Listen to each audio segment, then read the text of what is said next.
जय श्री माता जी। परम पूज्य श्री माता जी, आपकी ध्यान और मेडिटेशन की मंच पर हम सभी विश्व की सभी शांत और शुद्ध आत्मा आप ही के साथ ध्यान करने हेतु उपस्थित हुई है। माँ कृपया आप प्रभु गणेश और सभी देवी देवताओं को साथ में लेके पधारिए और हम लोगों पर कृपा दृष्टि प्रदान कीजिए ताकि हम आपकी राहों में चल सकूं। परम पूज्य श्री माता जी, आपके श्री चरण कमल पर कोटि कोटि नमन। कुंडली उठा के बंधन लेंगे।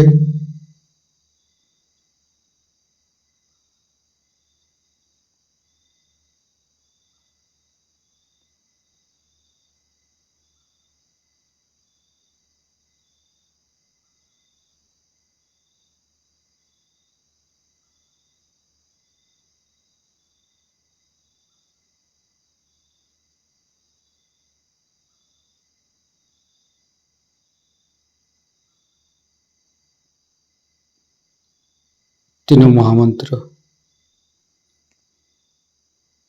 ओम तमेव साक्षात् श्री महालक्ष्मी महासरस्वती महाकाली त्रिगुणात्मिका कुंडली साक्षात् श्री आदिशक्ति माता जी श्री निर्मला देवी नमो नमः।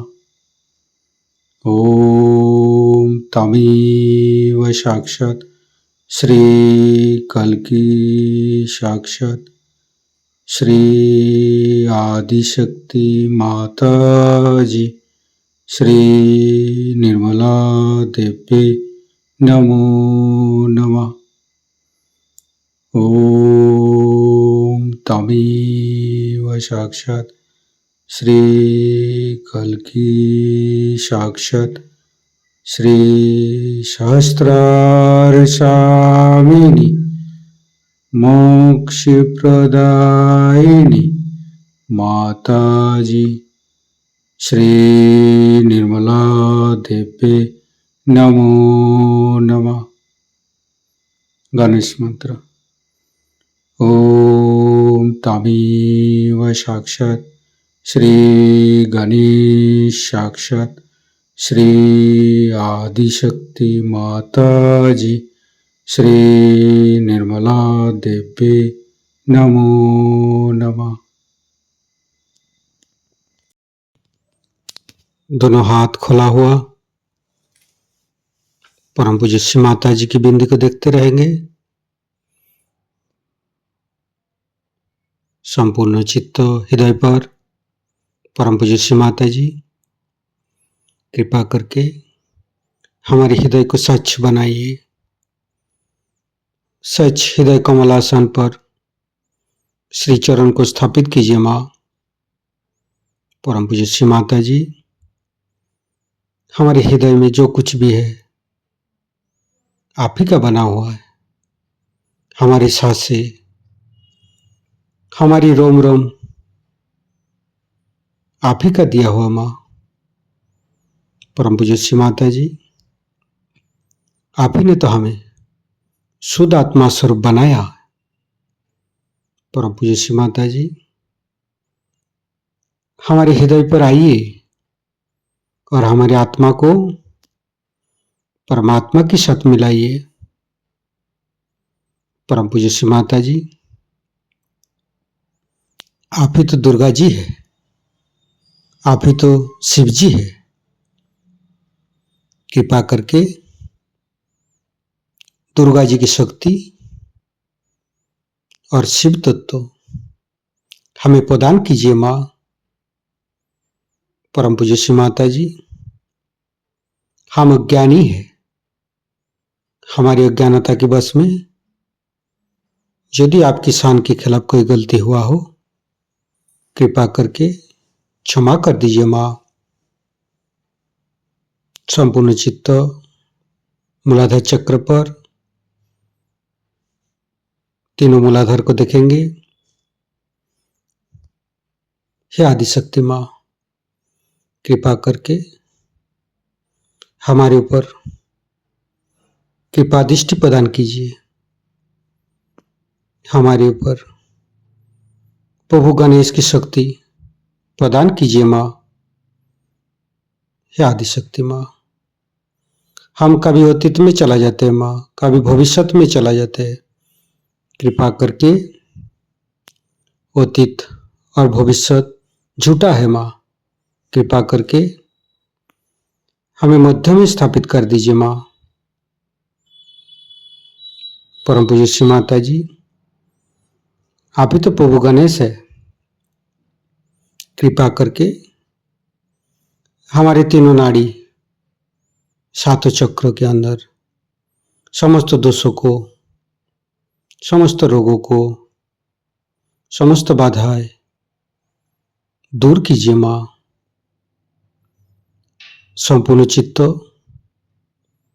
बाएं मूलाधार परम पूज्य श्री माता जी, कृपा करके हमारे अंदर अबोधिता और पवित्रता को रक्षा कीजिए माँ। निर्मल गणेश की मंत्र लेंगे। ओम तमेव साक्षात श्री निर्मल गणेश साक्षात श्री आदिशक्ति माता जी श्री निर्मला देव्ये नमो नमः। बाएं हाथ श्री माता जी की तरफ, दाहिने हाथ धरती पर। परम पूज्य श्री माता जी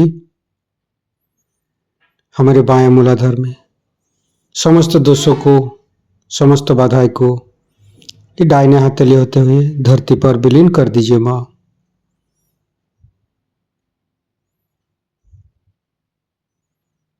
फिर राइट हैंड श्री माता जी की तरफ, बाएं हाथ धरती पर, संपूर्ण चित्त राइट मूलाधार। परम पूज्य श्री माता जी, आप ही तो राक्षसंती है, आप ही तो राक्षस अग्नि है। कृपा करके हमारे अंदर राक्षस प्रवृत्ति को नष्ट कीजिए माँ। परम पूज्य श्री माता जी, कृपा करके आप श्री कार्तिक जी रूप में हमारे राइट मूलाधार पर आइए और समस्त दोषों को, समस्त रोगों को दूर कीजिए। श्री कार्तिक के मंत्र लेंगे। ओम तमेव साक्षात श्री कार्तिके साक्षात श्री आदिशक्ति माता जी श्री निर्मला देव्ये नमो नमः। फिर धीरे धीरे चित्त को मध्य मूलाधार। परम पूज्य श्री माता जी, कृपा करके हमारे अंदर दया कीजिए, कृपा कीजिए, हमारी क्षमा को स्वीकार कीजिए। परम पूज्य श्री माता जी, कृपा करके हमारे मध्य मूलाधार पर आइए और मध्य मूलाधार के अंदर समस्त दोषों को दूर कीजिए माँ। हे आदिशक्ति माँ, आप ही तो गौरी माता है। कृपा करके हमारे मध्य मूलाधार पर आइए। गणेश गौरी माता की मंत्र लेंगे। ओम तमेव साक्षात श्री गणेश गौरी कुंडली माता साक्षात श्री आदिशक्ति माता जी श्री निर्मला देव्ये नमो नमः। संपूर्ण चित्त मध्य मूलाधार पर रखेंगे। ओम गंग गणपते नमः 4 बार करेंगे। ओम गंग गणपतये नमः। ओम गंग गणपतये नमः। ओम गंग गणपतये नमः। ओम गंग गणपतये नमः। साक्षात श्री आदिशक्ति माता जी श्री निर्मला देव्ये नमो नमः। संपूर्ण चित्त मध्य मूलाधार पर रखेंगे। गणेश अथर्वशीष पाठ करेंगे। ओम नमस्ते गणपतये। तमेव प्रत्यक्षं तत्त्वमसि। तमेव केवलं कर्तासि। तमेव केवलं धर्तासि। तमेव केवलं हर्तासि। तमेव सर्वं खल्विदं ब्रह्मासि। तं साक्षादात्मसि नित्यं। हरितं वच्मि सत्यं वच्मि अवतं माम् अववक्तारम् अवसोतारम् अवदातारम् अवधातारम् अवानुचानमवशिष्यम् अवपश्चातात् अवपुरस्तात् अवोत्तरातात् अवदक्षिणातात् अवचोदातात् अवधरातात् सर्वतो मां पाहि पाहि समन्त्रात् तं वाङ्मयस्तं चिन्मयो तं आनन्दमयस्तं ब्रह्ममयो स्तं सच्चिदानन्दादित्योऽसि स्तं प्रत्यक्षं ब्रह्मासि स्तं ज्ञानमयो विज्ञानमयोऽसि सर्वं जगदं तत्तो जयते सर्वं जगदं तत्तोत्तिष्ठति सर्वं जगदं त्वयि लयमुच्यते सर्वं जगदं त्वयि पत्येति तं भूमिरापो नालो नीलो नमः स्तं चत्वारि वाक्पदानि स्तं गुणत्रयातीतो स्तं देहत्रयातीतो स्तं कालत्रयातीतो स्तं मूलाधारसितोऽसि नित्यं स्तं शक्तित्रयात्मक स्तं योगिनो ध्यायन्ति नित्यं स्तं ब्रह्मा स्तं विष्णुस्तं रुद्रस्तं इन्द्रस्तं अग्निस्तं वायुस्तं सूर्यस्तं चन्द्रमास्तं ब्रह्मभूर्भुवस्सुरं ज्ञानादिपूर्वमुच्चाय वर्णादि तदनन्तर अनुसारो परतरो अर्धेन्दु उल्लसितं तारेण ऋतं एतत्तव मनुष्यरूपम् अकारो पूर्वरूपम् अकारो मध्यम रूपम् अनुसारो शान्तिरूपम् बिन्दु उत्तररूपम् नादं सन्धानं संगीता सन्धि शैषा गणेशविद्या गणकऋषिः निश्चित गायत्री छन्द गणपतिर्देवता ॐ गं गणपतये नमः। एकदन्ताय विद्महे वक्रतुण्डाय धीमहि तन्नो दन्ती प्रचोदयात् एकदन्तं चतुर्हस्तं पाशमङ्कुशधारिणं रदं च वरदं हस्ते बिभ्राणं मूषकध्वजं रक्तं लम्बोदरं शूर्पकर्णकं रक्तवाससं रक्तगन्धानुलिप्ताङ्गं रक्तपुष्पे सुपूजितं भक्तानुकम्पिनं देवं जगत्तारणमच्युतम् आविर्भूतं च सृष्टियादौ प्रकृते पुरुषोत्तरम् एवं ध्यायन्त्यो नित्यं स योगी योगिनो वर नमो बृहत्पतये नमो गणपतये नमो पमतपतये नमस्ते अस्तु लम्बोदराय दन्ताय विघ्ननाशिने शिवसुताय श्रीवरदमूर्तये नमो नमः। साक्षात् श्री आदिशक्ति माताजी श्री निर्मला देवी नमो नमः। धीरे धीरे चित्त को लेफ्ट स्वादिष्ठान राइट स्वादिष्ठान मध्य, फिर चित्त को राइट नाभि लेफ्ट नाभि मध्य नाभि, फिर तीनों हृदय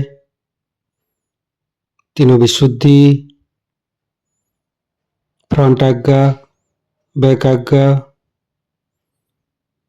परम पूज्य श्री माता जी हमारे अंदर अहंकार पति अहंकार को दूर करके हमारे ब्रह्मरंध्र को खोल दीजिए माँ। संपूर्ण चित्त ब्रह्मरंध्र पर सिर के तालु भाग दोनों हाथों पर सिर के तालु भाग पर परम चैतन्य अनुभव करते हुए मध्य मूलाधार के साथ सहस्त्रार को जोड़ेंगे।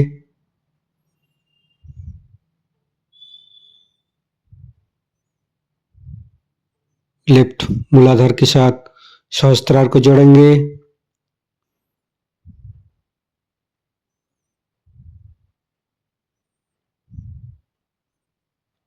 राइट मूलाधार के साथ सहस्त्रार को जोड़ेंगे।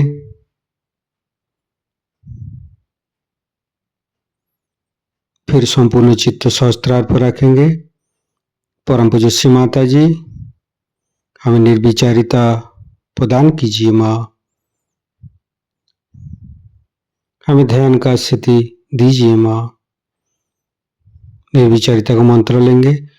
ओम तमेव साक्षात श्री निर्विचारिता साक्षात श्री आदिशक्ति माता जी श्री निर्मला देवे नमो नमः। संपूर्ण चित्त सहस्त्रार पर, हे आदिशक्ति माँ, कृपा करके हमारे ऊपर ऐसी कृपा कीजिए ताकि आपकी अमृत वाणी को हम सहस्त्रार से सुन सकूं। संपूर्ण चित्त सहस्त्रार पर परम पूज्य श्री माता जी की अमृत वाणी हम सहस्त्रार से ग्रहण करेंगे। सत्य को खोजने वाले सर्व आत्माओं को हमारा प्रणिपात। आज मैं सोच रही थी कि कौन सी भाषा में आपसे वार्तालाप किया जाए, तो यही सोचा कि मराठी में पहले बहुत बार पूना में भाषण हुआ था, आज हिंदी में ही भाषण दिया जाए, क्योंकि हिंदी हमारी राष्ट्रभाषा है और मेरी भी मातृभाषा मराठी है, किंतु हिंदी भाषा सीखना मैं सोचती हूँ परम आवश्यक है।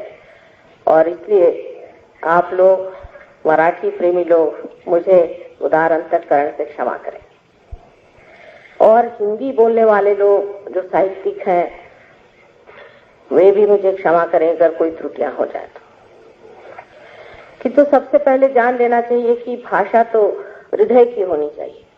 जहाँ भाषा हृदय की न होते हुए सिर्फ शब्दजाल होती है, तब हर तरह के जंजाल खड़े हो जाते हैं।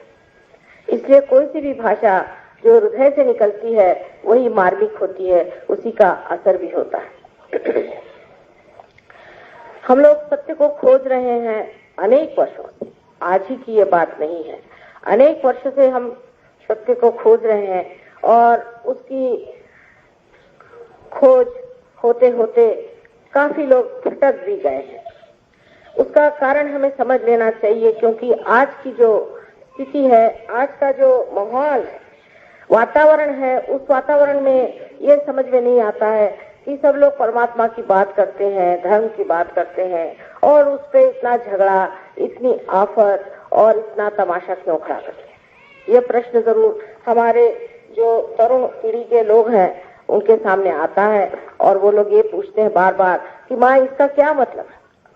अगर ये परमात्मा सच्चाई है, परमात्मा अगर प्रेम है और परमात्मा अगर कृपा, तो ये सब तो लगते नहीं कि इन पे कोई परमात्मा की कृपा है या इन पे कोई परमात्मा का असर भी है। तो ऐसे परमात्मा से अच्छा है कि भूल ही जाए उसको जिसने कितनी आफत मचा रखी। इस प्रकार आज आप देख रहे हैं कि एक बड़ा द्वंद हमारे तरुण लोगों में, हमारे जवान लोगों में खड़ा हो रहा है कि जो परमात्मा की बात है इसे किस तरह से माना जाए। चाहे आप माने या न माने, परमात्मा है। ये मानने न मानने की बात नहीं, जो अस्तित्व है वो रहेगा, चाहे आप माने या न माने। लेकिन ऐसी क्या बात हो गई कि जिसकी वजह से मनुष्य ऐसे गलत रास्तों पे चला जाता है जहां परमात्मा खोजने से भी नहीं मिलता। ये समझने की अगर हम कोशिश करें तो कहाँ हमारी गलती हो गई ये हमारे दिखाई देगी। अब सहज योग जो है, सहज, सह माने आपके साथ, जो माने जन्मा हुआ, जो आपके साथ जन्मा हुआ योग का कार्यक्रम है, जो आपके लिए योग की युक्ति है। इतना ही नहीं, एक आपके लिए आश्वासन है, वो सिद्ध करने का आज समय आ गया है। सहयोग ये कोई आज का काम नहीं, हजारों वर्ष पहले भी इंद्र को आत्म साक्षात्कार दिया गया था, आत्मज्ञान दिया गया था। तब भी सहयोग था। और उसके बाद आपने देखा है मार्कंडेय स्वामी ने, जो कि 14,000 वर्ष पूर्व इस संसार में आए थे, उन्होंने भी सहज की महत्व बताई है। लेकिन ये बात बहुत खोल करके कही नहीं गई। उसके बाद बहुत सालों बाद हम कह सकते हैं कि इसको खोलकर पहले ही आदि शंकराचार्य ने सब सर्व समाज के सामने रखा। तो भी ये नहीं कहा गया कि ये चीज होती कैसी, पूरी तरह से बात नहीं कही, क्योंकि वो समान नहीं था। कृष्ण ने भी कहा कि आपको आत्मा को जान लेना चाहिए, जिसने आत्मा को जाना वही समझ सकता है। क्राइस्ट ने भी यही कहा कि आपका पुनर्जन्म होना चाहिए। बुद्ध ने कहा, महावीर ने कहा, सब ने ये कहा कि आपका पुनर्जन्म होना चाहिए। लेकिन इस बात को खोल करके आदि शंकराचार्य ने बताया कि इसके सिवाय कोई और इलाज आपका नहीं है। जब तक आपके अंदर से चैतन्य की सौंदर्य लहरियां नहीं बहेंगी, तब तक सलीलम सलीलम उन्होंने कहा, तब तक ये शब्द जाल छूट नहीं सकते। लेकिन सबसे ज्यादा मैं कहूँ कि नानक साहब और कबीरदास जी, इन लोगों ने तो पूरी तरह से कोशिश करके और जो सत्य उसे सामने रखा कि कुंडलिनी के जागरण के सिवा कोई भी कार्य सिद्ध नहीं हो सकता। लेकिन उनका बोलने का ढंग इतना जबरदस्त और इतना जोर का था कि लोग उसे समझ नहीं पाए। और यही बात मैंने महसूस की कि इस दुनिया में जब तक लोगों को आप आत्मज्ञान नहीं देंगे, उसकी बातचीत करना बड़ा बेकार सा हो जाएगा। जैसे गीता लिख दी, वो लोग पढ़ पढ़ के बेकार हो गए। उसके बाद और कोई ज्ञान की बात लिख दी, जिसे पढ़ पढ़ के लोग बेकार हो गए। लेकिन अब जो बात है वो करने की, दिखाने की, बतलाने की नहीं रही। और वही बात सोच करके मैंने इस पर बहुत जानने की कोशिश की कि मानव में कौन से दोष होते हैं, इसमें कौन सी तकलीफें होती हैं, जिसके कारण ये परमात्मा को नहीं जान पाता है। और काफी उम्र तक इस पर मेहनत करने पर एक दिन सहज में ही मैंने सोचा कि शस्त्रार्थ के खोलने से ही सब ठीक हो जाएगा। और उसी प्रकार ये सहयोग हमारा प्रस्थापित हुआ। अब इसमें जान लेना चाहिए संक्षिप्त में कि ये जीवंत प्रक्रिया हमारे अंदर है, जीवंत है। जैसे कि हम एक अमीबा से इंसान बने हैं, उसी तरह से आज इंसान से हमें अति मानव बनना है, और वो भी एक जीवंत क्रिया से होना है। उसमें कोई सी भी नकलियत नहीं है कि जो शब्द जाल से हो जाए, कुछ सर पे खड़े होने से हो जाए, कपड़े बदलने से हो जाए, या बाह्य की चीजें छोड़ देने से हो जाए। ये तो अंदर की प्रक्रिया है। जैसे बीज आप उगाना चाहते हैं, उसमें अगर अंकुर आना है तो उसे आपको माँ के हृदय में डालना होगा, उसको इस पेट में डालने आप सहज में ही अंकुरित होता है। क्या आप बता सकते हैं?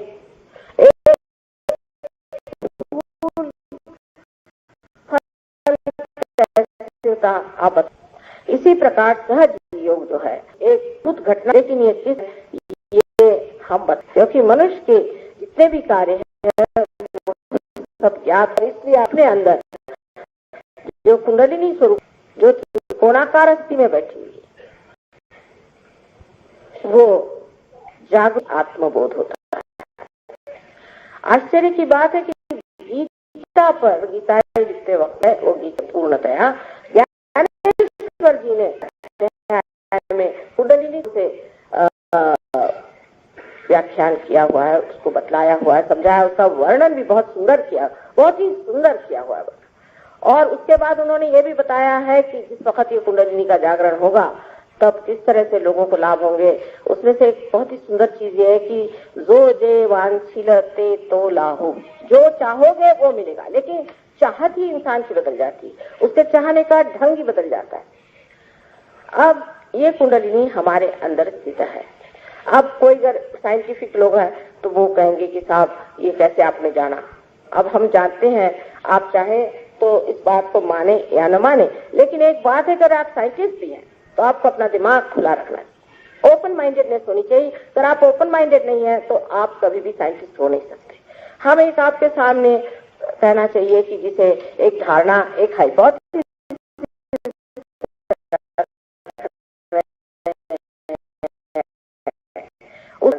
हो ही जाता है। गहरी चीज को पाने के लिए सबसे पहले अपने दिमाग को खुला रखें। पहले ही से आप डंडा लेकर खड़े हो जाइएगा तो हम आपको क्या बताएं। मैंने ये देखा हुआ है कि सिर्फ परमात्मा के साम्राज्य में ऐसे कार्य होते हैं। देखिए, अगर आप कॉलेज जा रहे हैं, यूनिवर्सिटी जा रहे हैं, आप एडमिशन के लिए कितनी कोशिश करते हैं, क्या क्या दुनिया भर के आस्ते करके एडमिशन कराते हैं, एडमिशन लेते हैं और अपने गुरुजनों के सामने गर्दन झुका के बैठते हैं कि वो जो भी कहे वो प्रमाण होगा। लेकिन मैंने देखा है कि संसार में जितने बड़े बड़े साधु संत आए, उनको तो हम लोगों ने सताया है, उनकी तकलीफ थी, उनकी कोई बात नहीं सुनी और उनको परेशान करते रहे और हर समय उनसे चर्चा और वाद विवाद करके उनको परेशान किया। इस तरह से आप ज्ञान को प्राप्त नहीं कर सकते। ज्ञान के लिए सबसे पहली चीज है कि मैंने अभी तक जाना नहीं, मुझे आगे जानने का है, जिसके ऊपर सब बड़े बड़े शास्त्रों में सब बड़े बड़े साधु संतों ने लिखा हुआ है। रामदास स्वामी को आप उठाइए तो उन्होंने साफ लिख दिया कि पढ़ पढ़ करके कुछ नहीं होने वाला। हमारे कबीरदास जी ने तो साफ लिख दिया कि पढ़ी पढ़ी मूर्ख पंडित मूर्ख भय, साफ साफ लिख दिया उन्होंने। और कितनी ही बातें इन साधु संतों ने इतनी साफ लिखी हुई है कि बड़ा आश्चर्य होता है कि हम उनको ही पढ़ के उन्होंने जिस चीज को मना किया है वही कैसे करते हैं। अब उसका कारण मैं आपसे बताऊंगी कि क्यों ऐसा हो जाता है और इसके कारण कैसे हमारा जो धर्म है वो किसी तरह से अधर्म में ही परिवर्तित हो जाता है। अब कुंडलिनी शक्ति जो है ये है शुद्ध इच्छा, ये है शुद्ध इच्छा, माने बाकी जितनी भी इच्छाएं हैं अशुद्ध है, क्योंकि अगर वो अशुद्ध नहीं होती तो एक चीज मिलने पर दूसरी चीज मिलने की इच्छा न होती। हमारे जो इकोनॉमिक्स के लॉज हैं, अर्थशास्त्र के जो लॉज हैं, उसके अनुसार कोई सी भी जरूरतें सर्वसाधारण तरह से पूरी नहीं होती, सीमित नहीं होती है। माने ये कि in general they can not be satisfied in general. इसका मतलब यह है कि आपको एक चीज मिल जाएगी इन पर्टिकुलर, लेकिन अगर वो चीज मिलने के बाद आप चाहेंगे कि दूसरी चीज मिले, फिर तीसरी चीज मिले। इसकी वजह यह है कि आपके अंदर शुद्ध इच्छा नहीं। जिस इच्छा की आप बहुत कोशिश करते हैं कि पूरी हो जाए, वो इच्छा शुद्ध नहीं है, वो अशुद्ध इच्छा। तो शुद्ध इच्छा की जो शक्ति है वो ये कुंडलिनी है, जिसने सारा अपना ये पिंड बनाया और उसके बाद वैसी की वैसी बैठी हुई, क्योंकि वो अभी तक जागृति नहीं हुई हमारे अंदर, उसका अभी पूरी तरह से प्रादुर्भाव नहीं हुआ, उसका मैनिफेस्टेशन नहीं हुआ कि वो अपना असर दिखा। यही शुद्ध इच्छा हमारे त्रिकोणाकार अस्थि में बैठी हुई, जिसे हम लोग कुंडलिनी इसलिए कहते हैं क्योंकि ये 3.5 कुंडलों में बैठी है। अब वो 3.5 में क्यों बैठी, उसका क्या गणित है वगैरह, उसके लिए आज अपने पास इतना समय नहीं है, लेकिन आप अगर मेरे कभी लेक्चर सुने तो उसमें विशद रूप से मैंने सब समझाया हुआ है। अब ये कुंडलिनी शक्ति है शुद्ध इच्छा। तो सर्वप्रथम शुद्ध इच्छा जो है वो हमारे अंदर जब उठती भी है तो हम क्या देखें, हमारे से गुजरते वक्त को अपने को अलिप्त रखते हुए पूरे तरह से उसको प्लावित करती है। और यही तार्किक दृष्टि से भी देखा जाए तो सही बात है कि जब एक पेड़ के अंदर उसके अंदर का रस, उसका सैप जब उठता है, अगर वो एक जगह कहीं भी चिपक जाए और किसी भी एक चीज में खत्म हो जाए तो वो पेड़ भी खत्म हो जाएगा और वो चीज भी खत्म हो जाएगी। उसी तरह से जब ये कुंडलिनी हमारे अंदर जागृत होती है और बढ़ने लग जाती तो ये शुद्ध इच्छा बाकी की जो इच्छा है उनको दूर हटाती जाती है। लेकिन इसके बिल्कुल उल्टा हमारा कार्यक्रम रहा कि जब हम धर्म की ओर मुड़े। पहले तो जब हम धर्म की ओर मुड़ते हैं या किसी भी चीज की ओर मुड़ते, हमारा उस उड़ जाता है। हम लोग ये देखते हैं से सारी चीजें ये देखते हैं कि जैसे ही धर्म में लोग आ जाते हैं तो पहले देखते हैं कि भाई अपने कितने इससे फायदे हो सकते हैं, इसमें क्या क्या हम कर सकते हैं। यहाँ तक कि लोग सोचते हैं कि इससे अच्छा हो कि हम कुछ लोगों का पैसा ही मार लें, रुपया मार लें, ये कर लें, वो कर लें। और फिर धीरे धीरे उसकी ऐसी चीजें बनती जाती हैं जो बिल्कुल घृणित और नर्क जैसी हो। शरीर की ओर चित्त जाता है। मनुष्य का जब शरीर की ओर चित्त जाता है तो शुद्ध इच्छा में नहीं, सीधा हिसाब है कि शरीर में फिर शरीर के कपड़े बदलिए, नाम बदलिए, दुनिया भर की चीजें करिए, इससे धर्म नहीं स्थापित हो सकता। इसलिए मनुष्य बहकता चला गया। फिर मनुष्य की जो दूसरी पकड़ आती जो कि बड़ी जबरदस्त है, वो है मानसिक, माने बुद्धि पर। इस पे बड़े बड़े वितंडवादी हो गए। आप जानते हैं कि एक बड़े भारी ऐसे ही बुद्धिवादी ने कितना आदि शंकराचार्य को सताया था। हमेशा ये बुद्धिवादी लोग अपनी चिपक को नहीं समझते हैं। इनको चिपक होती है जो इन्होंने पढ़ लिया। अगर किसी आदमी ने गीता पढ़ ली तो वो सोचता है कि मैं तो व्यास मुनि हो गया, कम से कम उनसे ज्यादा नहीं हुआ तो कम से कम व्यास मुनि तो हो ही गया। किसी ने अगर बाइबल पढ़ लिया तो वो सोचता है कि ईसा मसीह मुझसे ज्यादा वो जानता है। ये जो बौद्धिक पकड़ हमारे अंदर आ जाती है उससे और भी प्रश्न खड़े हो जाते हैं। सारा ईसाई धर्म जो है आज इस बौद्धिक पकड़ की वजह से खत्म हो चुका है। आप देख लीजिए कि बौद्धिक पकड़ इनमें किस प्रकार आई कि जिस वक्त में ईसा मसीह इस दुनिया में आए तो उन्होंने यही कहा कि अपना पुनर्जन्म करो। तब निकोदेमस ने कहा कि क्या मैं अपने माँ के गर्भ में फिर से प्रवेश करूं? वो कहा कि नहीं, जो गर्भ से पैदा होता है वो तो जड़ ही है, लेकिन जो आत्मा से, जो आदि शक्ति से पैदा होगा वही आत्मा है। और आत्मा की पकड़ आए बगैर आप परमात्मा को नहीं जान सकते। लेकिन इन लोगों ने ये सोचा कि ये तो कुछ समझ में नहीं आई बात, क्योंकि उनमें से किसी को भी साक्षात्कार देना नहीं आता था, बहरहाल नहीं भी आता था तो भी उसका इतना बुद्धि का झमेला बनाने की कोई जरूरत नहीं थी। उसके बुद्धि का ऐसा झमेला बनाया कि एक सेंट पॉल करके इंसान, जो कि ईसा धर्म से कुछ उसका संबंध नहीं था, उसने ईसा को देखा नहीं था और वो खुद एपिलेप्टिक थे और बीमार रहते थे और हमारे हिसाब से उनमें कुछ सुप्रा कॉन्शियस तकलीफें थी। वो साहब बाइबल में आके बैठ गए। इस वक्त मैंने पहले बाइबल उठाया, मैंने कहा ये महाशय है कौन? मैंने नहीं, खलील जिब्रान ने, कितने ही लोगों ने, यानी आप जानते होंगे कि विलियम ब्लेक एक बड़े भारी दृष्टा हो गए, उन्होंने तक कहा कि ये इंसान बाइबल में क्यों बैठा हुआ है, और इसको बाइबल में बिठा करके उसने जो भी बाइबल के बारे में लिखा वो इन लोगों ने मान्य कर दिया। अब उसकी हालत यहाँ पर आ गई है कि जिस वक्त में एक बुद्धिवादी महाशय जी ने बाइबल को जाना तो देखा कि पॉल ने ईसा के जन्म के बारे में कुछ लिखा ही नहीं, उसकी माँ के बारे में कुछ लिखा ही नहीं, उन्होंने जो चमत्कार किए उसके बारे में कुछ लिखा ही नहीं। तो उन्होंने कहा कि नहीं, ये तो इनके जो शिष्य थे वो तो फिशरमैन थे, ये मछलियां पकड़ते थे, मच्छी मारते, इनके कोई अकल ही नहीं थी, उन्होंने अपने ही दिमाग से निकाल करके बात की। और इस बात को बिशप ऑफ कैंटरबरी जो है, आर्च बिशप ऑफ कैंटरबरी, उसको भी सहायता देनी पड़ी, उसको भी कहना पड़ा कि हाँ ये ठीक है, तो या तो अब आप पॉल को मानिए या ईसा को मानिए। उन्होंने कह दिया कि हाँ यही बात ठीक है, तो ईसा जो पैदा हुए थे वो भी गलत बात और उनके जो चमत्कार हुए थे वो भी गलत बात है। पॉल साहब जो है वो सही हो गए, क्योंकि इसी पॉल ने बाद में ऑगस्टीन का जन्म लिया और उसने आकर के सारा ऐसा एक बौद्धिक तार्किक एक ईसाई धर्म बना दिया कि चाहे कुछ हो, हाथ में बंदूक क्यों न लेनी पड़े, सबको ईसाई बनाते रहे। ईसाई बनने का मतलब है सहयोगी बनना, योगी बनना, वही आप मुसलमानों का है। मोहम्मद साहब ने जो बातें लिखी थी उसको इतना उल्टा घुमा फिरा करके एक मुसलमान धर्म बना लिया। वही हाल हिंदुओं का है। हिंदुओं का तो हाल बहुत ही खराब है, क्योंकि इनमें एक ही धर्म में 50 धर्म बन गए। मेरी तो समझ में नहीं आता है कि हम लोग कब इस चीज से बाज आएंगे। सबसे पहली तो बात ये थी कि कहा गया है कि सबके अंदर आत्मा का वास है। फिर जाति पाति कहाँ से निकाली गई? जाति पाति का कोई अर्थ ही नहीं है, क्योंकि जाति पाति आपके कर्म के अनुसार बनाई गई थी और जब से ये जन्म के अनुसार बनाई गई तब से गड़बड़ शुरू हो गई। हो ही नहीं सकता है कि ये जन्म के अनुसार होगी, क्योंकि जिन्होंने व्यास ने गीता लिखी, व्यास कौन थे? सब जानते हैं कि ये ढिमरनी के लड़के थे और वो भी शादीशुदा नहीं। क्या वो ब्राह्मण हो सकते हैं? वाल्मीकि, जिन्होंने वाल्मीकि रामायण लिखा, ये कौन थे? आपके शास्त्र लिखने वाले बड़े बड़े लोग, ये कौन थे? ब्राह्मण वो ही होते हैं जिन्होंने ब्रह्म को जाना। जिन्होंने ब्रह्म को नहीं जाना उसे ब्राह्मण नहीं कहा जाता। लेकिन जन्म से हम ब्राह्मण हो गए, चाहे जो भी धंधा करें, जन्म से हो गए तो हो गया। और अब हमारे इलेक्शन तक जाति पाति पर होते हैं, तो भगवान बचाए रखे इस देश को, इसका क्या हाल होने वाला है। क्योंकि आप जिस जाति में पैदा हुए, जाति माने सहज, जो आपके अंदर सहज है, एक का भाव है, जो परमात्मा को खोजता है वो ब्राह्मण है, और जो व्यापार में आनंद को खोजता है वो वैश्य है। इसी प्रकार सब जातियां बनी और उन जातियों का इतना महात्म्य बनाया गया कि हमारे यहाँ गोरा कुम्हार हो गया। इस महाराष्ट्र में तो इतनी सजग इसकी पूरी प्रतिमा बनाई हुई है, गोरा कुम्हार बन गए। तुकाराम ने कहा कि अच्छा होता मैं महार हो जाता।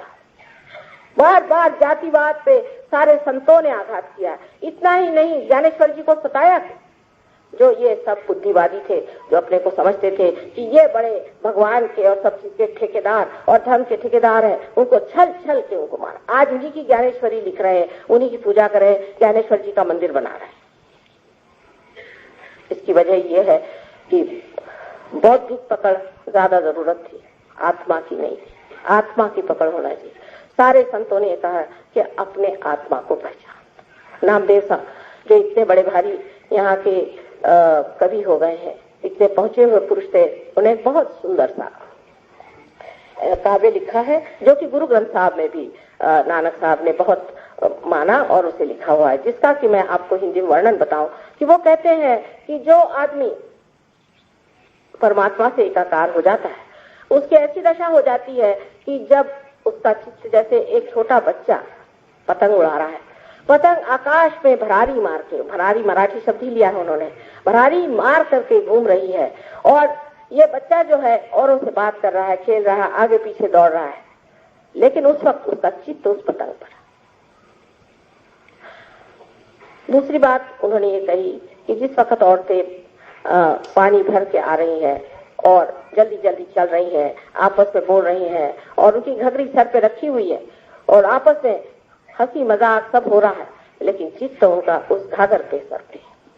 इसे समझने की बात यह है कि जो लोग धर्म की बात करते हैं सबसे पहले उनको चाहिए कि वो आत्मा का साक्षात्कार पाए, नहीं तो उनको कोई अधिकार नहीं कि वो आत्मा का साक्षात्कार पाए और कोई अधिकार नहीं कि वो कहें कि हम आत्म साक्षात्कारी।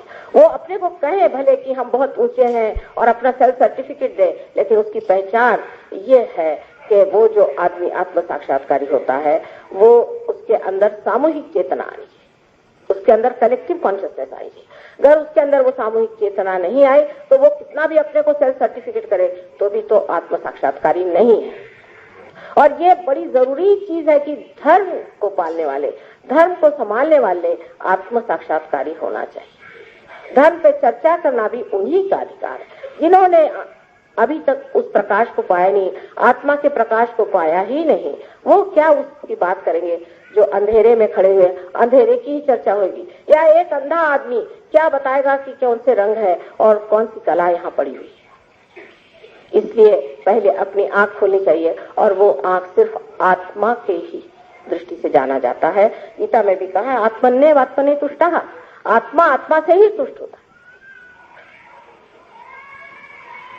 तीसरी पकड़ और भी उससे बेकार, बहुत ही बेकार है, जिसमें कि मनुष्य अपनी भावना से किसी को चिपक जाता है। अब भावना उनको है जिसे हम कभी कभी श्रद्धा समझते हैं, पर ये श्रद्धा नहीं, ये अंधभक्ति।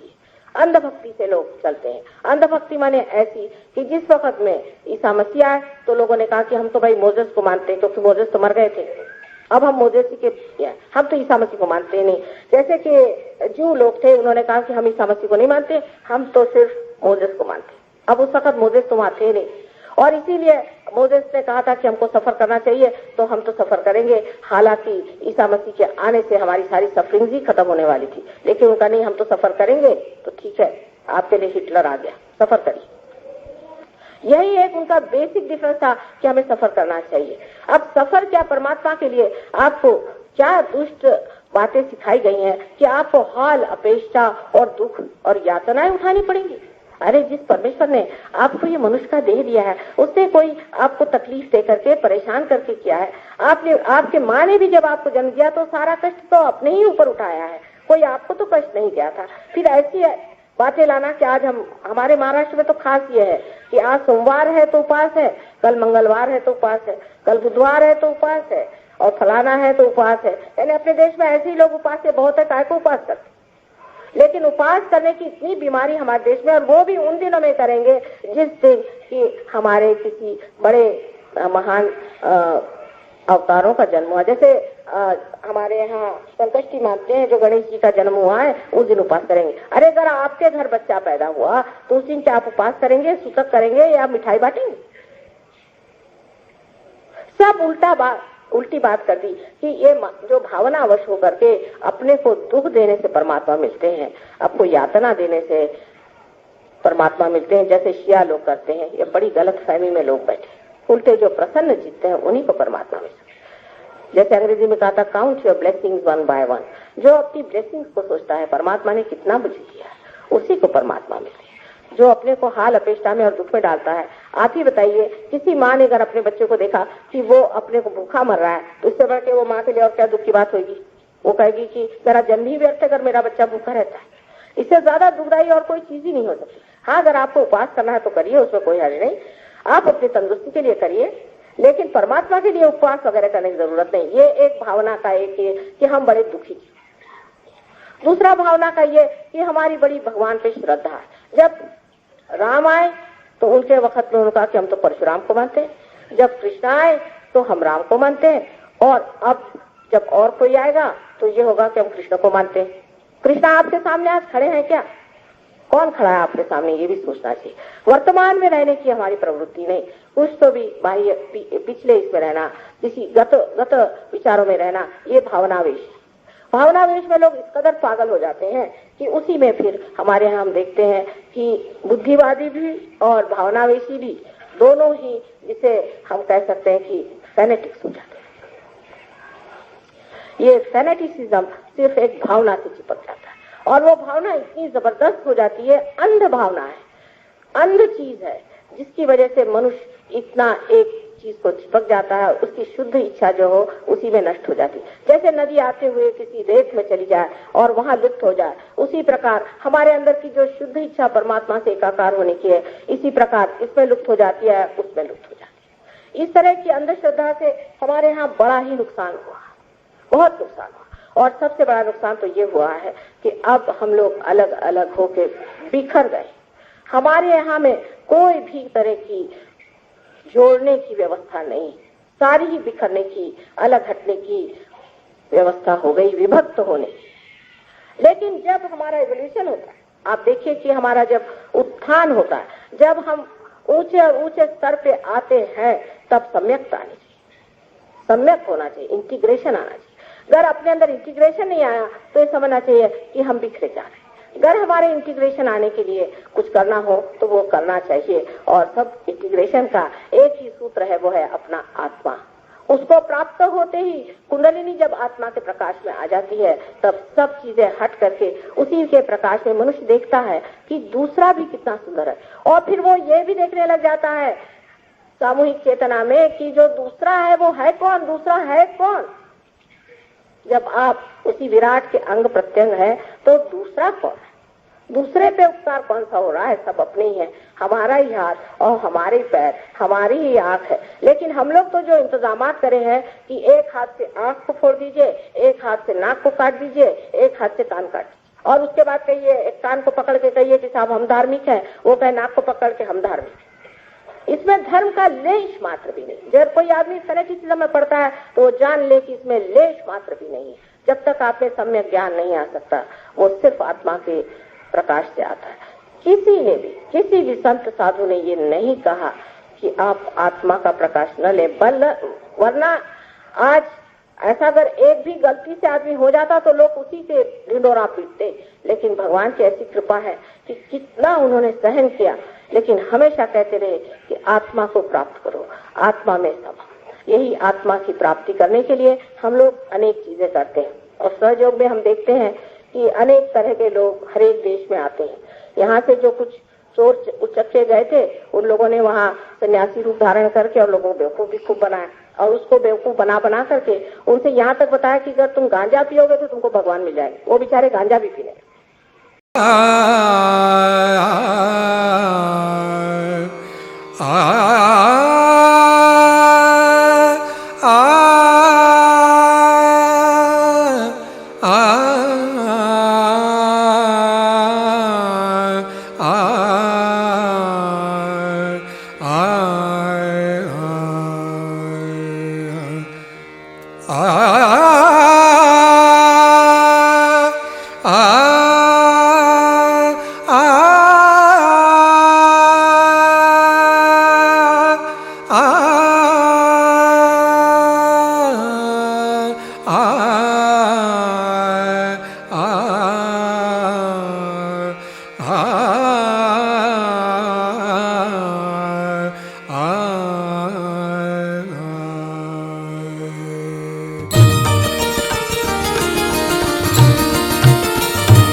आज मोरी लाज रखली जो, आज मोरी लाज रखली जो, आज मोरी लाज रखली जो, आज मोरी लाज रखली जो, मोरी विपदा दूर करो, मोरी विपदा,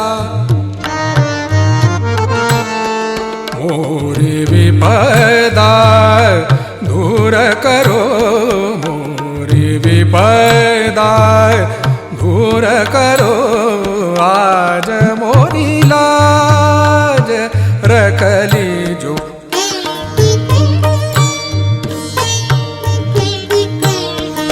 आज मोरी लाज रखली जो, आज मोरी लाज,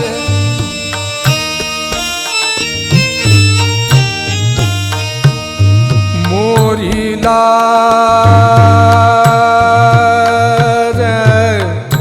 मोरी लाज, आज मोरी लाज रखली जो, मोरी लाज, मोरी लाज, मोरी लाज रखली जो, आज आज मोरी लाज रखली जो, आज मोरी लाज,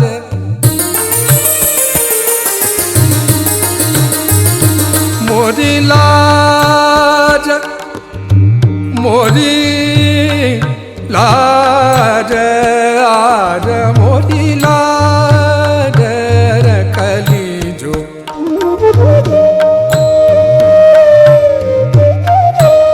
मोरी लाज रखली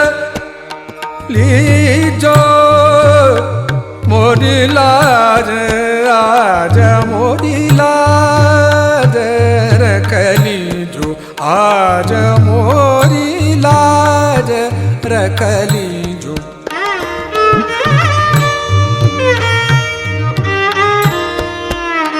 मोरी लाज,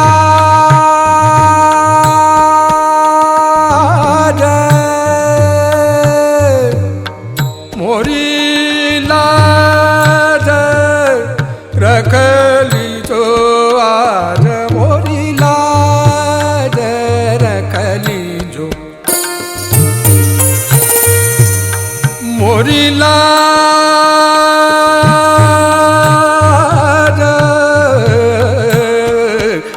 गौरी नंदन हे दुख भंजन,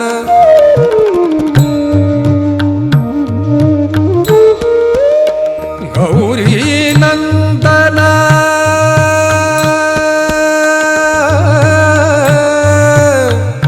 गौरी नंदन, गौरी नंदन, गौरी नंदन, गौरी नंदन हे दुख भंजन, गौरी नंदन हे दुख भंजन, तुम ही आके धीर बंधाओ, तुम ही आके धीर बंधाओ, आज मोरी लाज रखली जो, आज मोरी लाज रखली जो, मोरी विपदा दूर करो, मोरी विपदा दूर करो, आज मोरी लाज रखली जो, आज मोरी लाज। ओम त्वमेव साक्षात् श्री गणेश, साक्षात् श्री आदि शक्ति माता जी, श्री निर्मला देवी।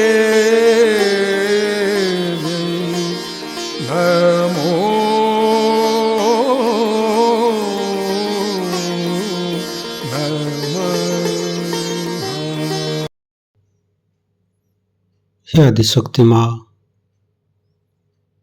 आप जी आज ध्यान करा के हमको परम चैतन्यित किए, हमें निर्विचारिता स्थिति प्रदान की है। इसके लिए माँ आपको कोटि कोटि नमन। हे आदिशक्ति माँ,